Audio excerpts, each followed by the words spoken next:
પણ મમ્મી હું એ નાની હતી ત્યાં તું લઈ જ ગઈ હતી ને મગજના ડોક્ટર જોડે મને.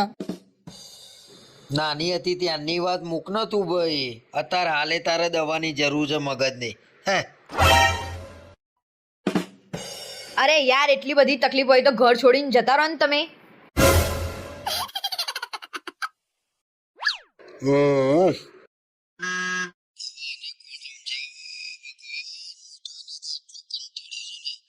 ઘર છોડવાની ક્યાં વાત છે, શરીર છોડી દઉં એમ થાય છે. હા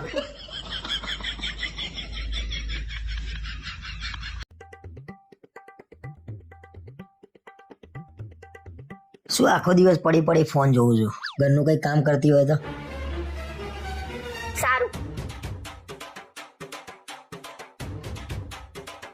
ઊભા થાવ, મારા સોફા સાફ કરવા છે. લે ને ભાઈ. ત્યાંથી ઊભા થાવ, આખા સોફા સાફ કરવાના છે મારે.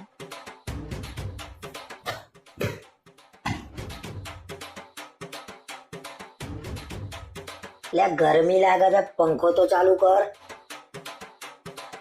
દેખાતું નહીં ઘર સાફ કરું છું. બહાર જઈને બેસવું હોય તો બેસી જાવ.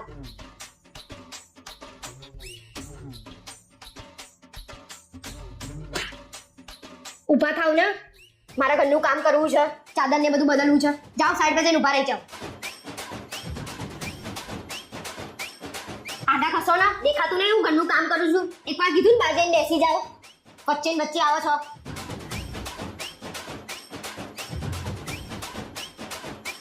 ફોન શું મતરો છો? હજી મારા ઘર સાફ કરવાનું. આ પડદા ઉતર્યા પણ મને. માફ કર, મને ભૂલ થઈ ગઈ મારી યાર, મને માફ કર. તું ફોન મચેડ ભાઈ, હેરાન ના કરે મને. તારો ફોન મંતર હોય એટલો મંતર. જોયું ને કેવી મજા આવી.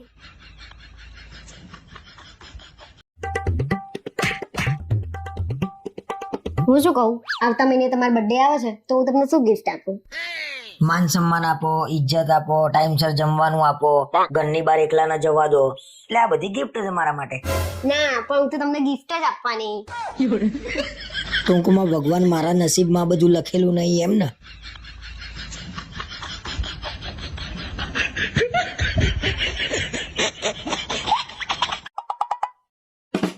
આપણા સામે ભાભી રહેવા આયા ને, એમને બિચારા એમનો કમર ઉપર કાળો મોટો દાગો છે. અરે ડાઘો નહીં, એ ટેટુ છે. પતંગિયાનું ટેટુ છે. એમાં છે ને અલગ અલગ કલર છે, લાલ, લીલો. મને એવું લાગે છે ડાઘો જ છે.